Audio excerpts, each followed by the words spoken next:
65 लाख मतदाता जो सूची से निकाले गए हैं बिहार में, इस इलेक्शन की जो चर्चा हो रही है, आपके पुराने एक्सपीरियंस की अगर मैं आपके अनुभव की बात करूं, क्या ये नॉर्मल होता है या इस बार कुछ विशेष आपको लगता है? देखिए, हमने तो वो समय देखा है, हमने तो वो दौर देखा है कि वोटर लिस्ट जब हम लोग इलेक्शन ऑफिस से लेकर के और उस वोटर लिस्ट को हम सर्विस कर देते थे, अपने एजेंट को पकड़ा देते थे, और चुनाव के दिन जो वोटर लिस्ट जाती थी उसमें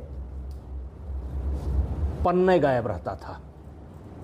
और हमने तो वो दौर भी देखा है कि वोटर लिस्ट में नाम था, वोटर लिस्ट में नाम था और ऐसे एक टिक लगा दिया गया था, टिक लाल स्याही से एसडीएम लगा देता था। हमने वो चुनाव लड़ा है बलरामपुर से। मैं जब चुनाव लड़ा तो मैंने देखा कि वोटर लिस्ट लेकर के जो एजेंट बैठा है, पार्टी के एजेंट बैठे हैं, चाहे वो कांग्रेस के हों, चाहे सपा के हों, चाहे भाजपा के हों, हमने अपनी आंख से देखा है। और वहाँ जो अंदर लिस्ट थी वहाँ रेड लाइन और वो वोट नहीं पड़ता था।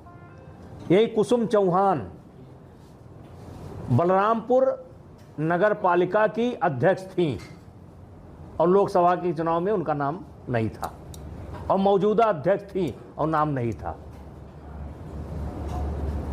यही हमारी पत्नी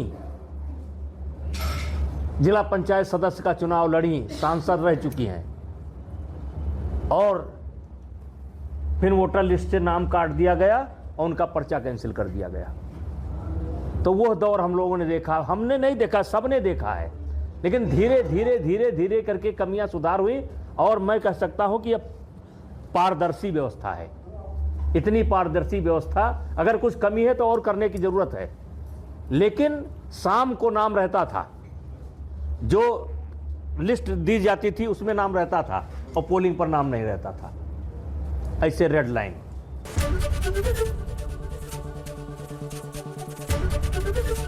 एबीपी गंगा, खबर आपकी, जुबान आपकी।